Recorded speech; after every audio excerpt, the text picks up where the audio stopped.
É com um enorme entusiasmo que damos início a mais um mergulho profundo. É um verdadeiro privilégio ter a companhia de quem está desse lado para uma análise que, arrisco dizer, tem o potencial de mudar radicalmente a forma como olhamos para as nossas lutas diárias. Olá, sim, muito obrigada pelo convite. É um gosto estar aqui para desconstruirmos este tema. E pá, hoje vamos falar de frustrações e daqueles pequenos impasses da vida. O nosso ponto de partida para hoje é um documento incrivelmente denso, mas absolutamente fascinante. Sem dúvida. Trata-se de um ensaio do investigador David Cota, da Secretaria Regional de Educação dos Açores, em Portugal. O título original é Difficulty as Threshold, que nós podemos traduzir de forma simples como a dificuldade como limiar. Exato. E o que é fascinante aqui é que Sim, a premissa central subverte muito do senso comum. pois. E a missão que temos em mãos para esta nossa exploração é tão ambiciosa quanto fundamental. Nós vamos tentar perceber como a forma como lidamos com a dificuldade dita a nossa capacidade de sermos seres humanos verdadeiramente autónomos. Uhum.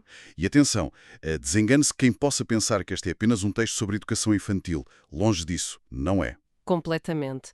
Os mecanismos que vamos dissecar aqui aplicam-se a equipas de trabalho, ao complexo mundo corporativo e até imagina a forma como usamos a inteligência artificial hoje em dia. Bem, para ancorar quem acompanha esta análise logo desde o início, o ensaio propõe um cenário mínimo, um ponto de partida visual muito prático. Certo? Imaginemos o seguinte: uma criança está sentada no tapete da sala a tentar montar um puzzle. Aquele cenário clássico. Exatamente, mas é um puzzle estrategicamente escolhido, ou seja, é ligeiramente mais difícil do que os recursos ou as competências que a criança já tem estabilizados. A dificuldade está lá. Pois está. E a peça teima em não encaixar. O padrão da imagem recusa-se a fazer qualquer sentido lógico para a criança. O impasse instala-se. Uhum. E, como é natural, a criança começa a demonstrar sinais visíveis de frustração. Começa a resmungar, se calhar. E ali ao lado, mesmo à distância de um braço, está um adulto. E o que acontece nos segundos e minutos que se seguem a esta frustração não é um mero detalhe.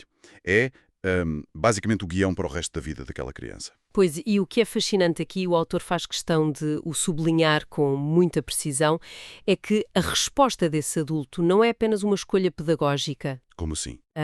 Repara, a forma como o adulto decide intervir ou abster-se de intervir naquele exato milissegundo não tem a ver com estilos parentais. Não estamos a falar de ser um pai mais liberal ou mais autoritário. Sim. Não é sobre pedagogia moderna versus antiga. Exato.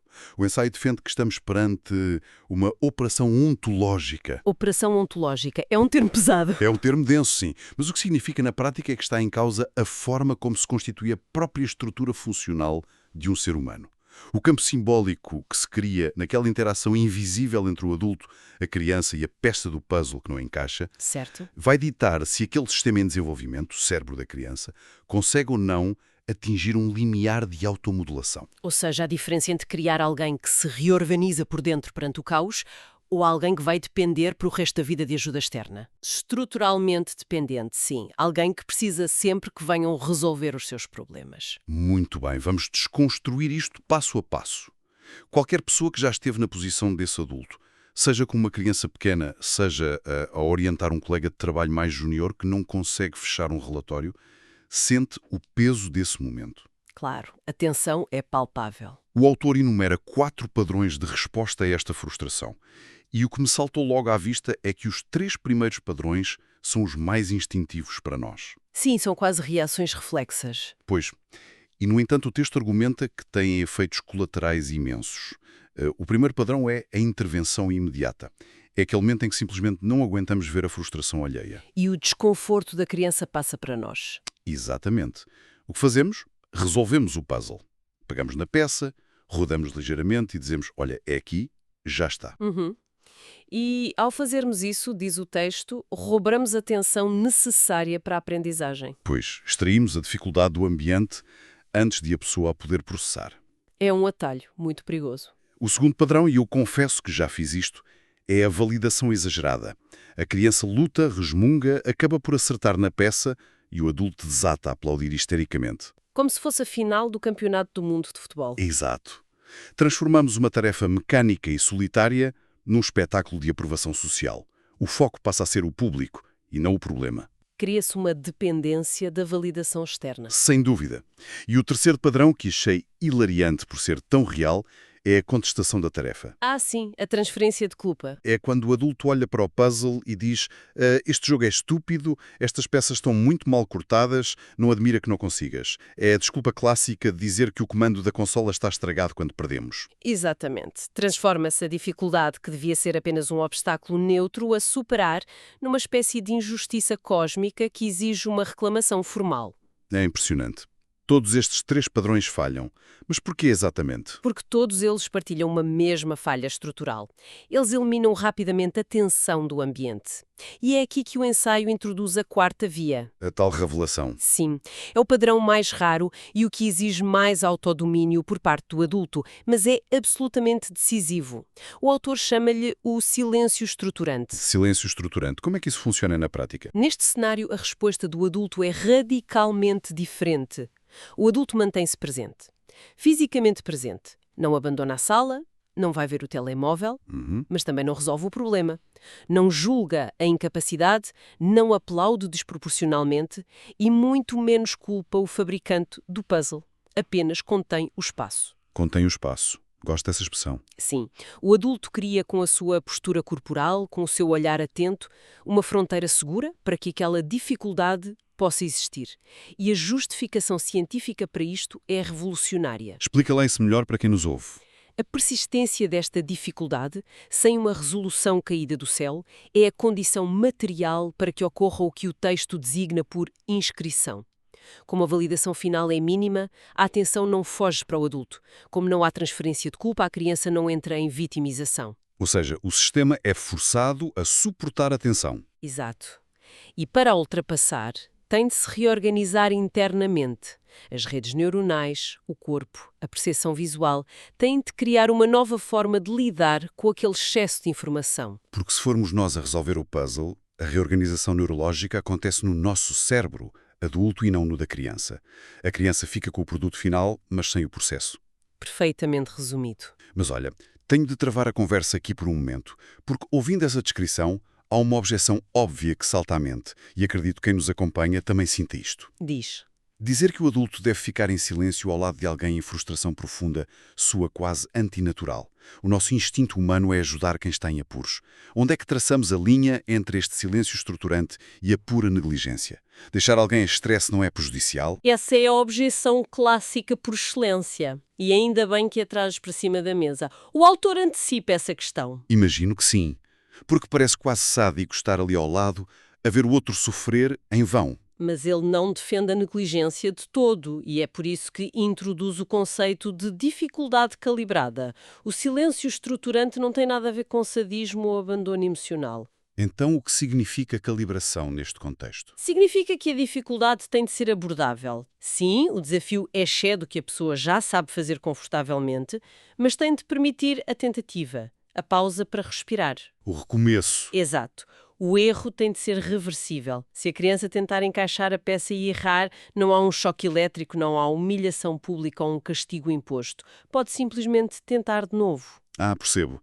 O adulto está lá para ser o fiador dessa fronteira de segurança. Precisamente. Para garantir que a tensão não resvala para o desespero crónico ou para o pânico.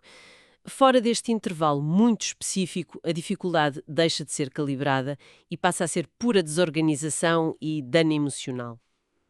Isso ajuda imenso a clarificar a intenção psicológica. Mas, pelo que li, o ensaio não se fica pela teoria comportamental. O autor vai buscar provas biológicas e neurocientíficas muito profundas. Sim, ele traz evidências neurobiológicas de peso, mostra que não estamos a falar de metáforas, mas da própria arquitetura física do cérebro. O texto cita estudos específicos sobre o stress, não é? Sim. Por exemplo, convoca os estudos clássicos de Minnie e Weaver em roedores. Espera, em roedores? Sim. O que estes investigadores demonstraram foi que a qualidade dos cuidados neonatais altera literalmente a regulação epigenética do eixo HPA das crias. O eixo HPA é o sistema que gera a resposta ao stress, certo? Exatamente. Essencialmente, descobriram que a frequência com que as mães interagem com as crias, através de cuidados físicos, como lambidelas, afeta a forma como o ADN da cria se expressa, a longo prazo. Ou seja, os cuidados importam a um nível molecular profundo. O ambiente esculpa a biologia. Uhum. Depois, o autor cruza isto com revisões de Gunnar e Quevedo já focadas em seres humanos. O que eles descobriram nos humanos? Estes estudos sublinham um ponto vital. A presença física e atenta de cuidadores de referência tem o poder de amortecer biologicamente o stress na criança. A simples presença do adulto, mesmo em silêncio, impede a desorganização do sistema neuroendócrino. Isso é incrível. A criança sente a frustração, mas o corpo não entra em pânico total porque capta a estabilidade do adulto ao lado. O adulto funciona como um regulador externo. Exato. E, por fim, o texto refere ainda os estudos de Lyons e Parker em primatas. Eles demonstraram que a exposição intermitente a desafios moderados, Estas pequenas frustrações, sim, a que chamam uma inoculação de stress, desde que acompanhada de cuidados estáveis, isso sugere indivíduos adultos com uma resiliência neurológica muito superior aos que foram poupados a qualquer stress. portanto, a biologia serve aqui como limite inferior e superior da teoria. Se protegermos demasiado, o estímulo é fraco e não há reorganização no cérebro. Se o estímulo for excessivo e o adulto não estiver lá como fronteira segura, o sistema colapsa e gera-se trauma. Perfeito.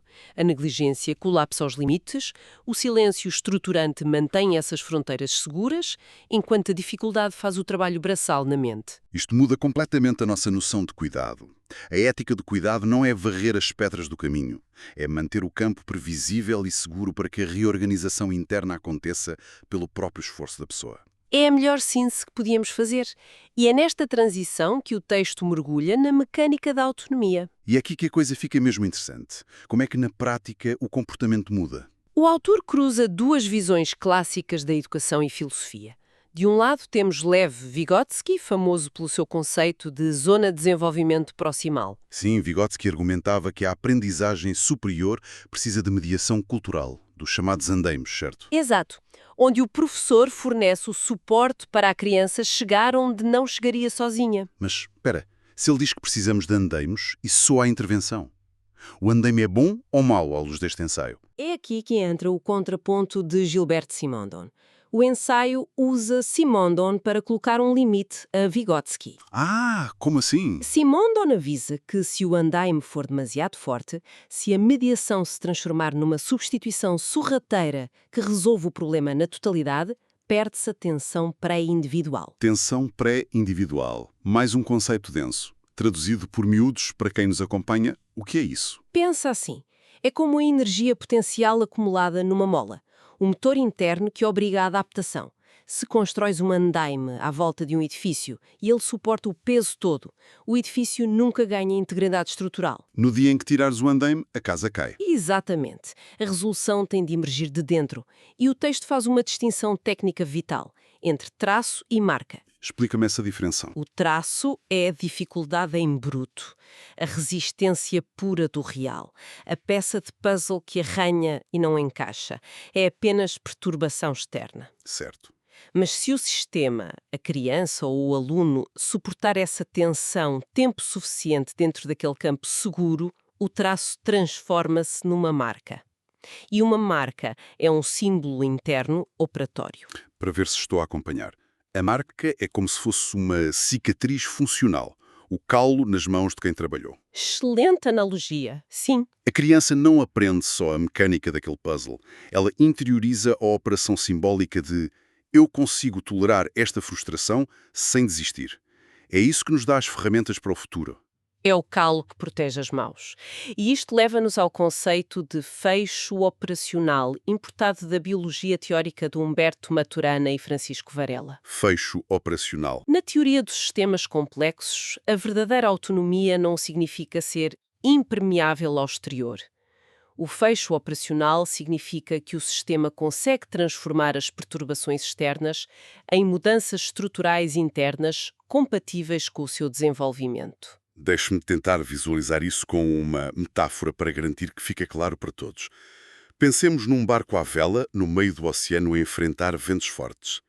O vento é a perturbação externa. Certo. Um sistema estruturalmente aberto, como um parquinho de papel, é simplesmente arrastado, inunda e afunda. Não processa a força. Uhum. Mas o barco à vela, que tem fecho operacional, usa as velas e o leme para converter a força do vento em movimento para a frente. O barco tem mecanismos internos para transformar o vento a seu favor, mantendo a sua integridade. É uma metáfora perfeita. Ora, se aplicarmos isto à psicologia humana, o que o texto diz é que se o adulto hiperprotetor ou o chefe microgestor desviar sempre o vento, a pessoa fica estruturalmente aberta. Fica dependente desse agente externo sempre que há problemas. Completamente dependente. Isto faz a ponte ideal para o mundo adulto, porque o ensaio sublinha que esta matriz não é exclusiva da infância. Então, o que é que isto tudo significa no nosso dia-a-dia corporativo e organizacional? A dinâmica do puzzle aplica-se integralmente à sala de reuniões. Se pensarmos no ambiente corporativo, todos conhecemos equipas técnicas que, perante uma crise inesperada, levantam logo os braços. Contratam imediatamente consultores externos para apagar o fogo. Exatamente. Ao fazerem isso repetidamente, retira-se-lhes a atenção pré-individual. Ficam dependentes do andaime dos consultores e nunca ganham autonomia funcional. Resolvem o problema da empresa naquele dia, mas a equipa em si não cresce. E o ensaio também fala das grandes burocracias, não é? Sim. Burocracias gigantescas que eliminam qualquer fricção com manuais de procedimentos rígidos.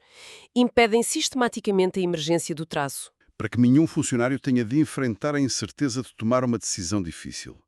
Mas o que acontece quando surge uma crise inédita que não está no manual? A organização bloqueia por completo. Paralisia analítica total porque foram privados daquele tempo de tentativa, erro e reorganização interna. O que nos encaminha diretamente para o desafio da inteligência artificial. É o exemplo perfeito e urgente dos nossos dias. Sem dúvida. Hoje, seja um estudante universitário ou um escritório de advogados, a IA generativa está à distância de um clique, capaz de resolver problemas numa fração de segundo. Não estamos nós a apagar o traço de dificuldade por completo? É a grande encruzilhada tecnológica do nosso tempo. O autor aborda isto recorrendo à distinção entre a IA a operar como substituição e a IA como mediação. Substituição versus mediação. Se tens um estudante a tentar resolver um problema de física quântica e, no impasse, pede à IA a resposta e a IA cospe a resolução final pronta a copiar, isso é pura substituição. O traço foi varrido do mapa. O nó no estômago desapareceu. Sim, a reorganização lógica ocorreu nos servidores da máquina, não na rede neuronal do estudante. O fecho operacional dele não foi ativado, ele tem o resultado, mas o seu sistema estrutural continua frágil e dependente. É o equivalente literal ao adulto que tira a peça da mão da criança e a encaixa no puzzle. Exato. Mas a tecnologia pode ser programada de forma diferente. A paradigma pode ser invertido. A IA pode operar como mediação. Como a criadora do tal silêncio estruturante. Imagina que esse mesmo estudante usa uma IA programada para nunca dar a resposta final. Perante o impasse, a IA devolve perguntas socráticas. Coisas como: que modelo matemático estás a aplicar aqui? Ou repensaste o valor desta variável? Sim, a IA atua como um espelho, propõe restrições, pede verificação de passos lógicos. Neste modelo, o limiar da dificuldade mantém-se bem vivo no campo. A tensão obriga o utilizador a tentar, errar, tolerar a frustração e tentar de novo. A máquina atua como a fronteira segura que permite a inscrição da marca funcional no cérebro. A tecnologia expande o pensamento crítico em vez de encerrar o caminho em nome da produtividade. Exatamente. É uma mudança de paradigma fabulosa. Não se trata de rejeitar o progresso, mas de termos a consciência de garantir que as ferramentas não nos roubam o nosso limiar de dificuldade. Botê-lo lá, nesse limiar, no momento em que a peça não encaixa e nós não desistimos, que nos tornamos verdadeiramente autónomos. Para resumir, o valor eminentemente prático desta nossa exploração baseada no ensaio de David Cotta. A autonomia não é um dom genético ou uma virtude moral inata. Não. À luz destas ciências, a autonomia é uma propriedade emergente. É o resultado material, físico e psicológico de termos sido expostos de forma repetida ao longo da vida a dificuldades calibradas dentro de limites seguros, limites amparados por cuidadores, líderes ou professores, com a coragem de tolerar a nossa frustração e não nos salvar imediatamente. E o desafio central que se retira deste texto é olharmos à volta. Onde é que, na nossa vida, estamos a ser comodamente poupados a dificuldades que seriam o motor do nosso crescimento? E isso leva-nos àquela reflexão final mais ampla. Onde é que estamos a poupar ativamente os outros também? Sim. E se me permites alargar a lente ainda mais, ligando isto à nossa civilização atual. Claro, força. Se a autonomia humana depende da nossa capacidade de sustentar uma dificuldade não resolvida no ambiente seguro, o que acontecerá a uma sociedade que hoje desenha ativamente todas as tecnologias, aplicações móveis e interações com o único propósito de eliminar toda e qualquer fricção e esforço cognitivo da vida diária? É uma perspectiva assustadora. Estaremos nós fascinados pelo conforto, a codificar de forma irreversível a nossa própria dependência estrutural em nome da absoluta conveniência? Fica lançada esta poderosa e inquietante reflexão final para cada pessoa que nos ouve mastigar e debater ao longo dos próximos dias. Chegamos assim ao fim deste nosso mergulho profundo nos complexos e iluminadores mecanismos da mente humana e da construção da autonomia. Foi uma conversa excelente. Muito obrigada. Agradeço imenso a companhia e a atenção de quem esteve conosco a acompanhar esta análise detalhada. Deixo desde já o convite para regressarem na nossa próxima exploração. Até lá fica o lembrete para não fugirmos precipitadamente das nossas dificuldades calibradas.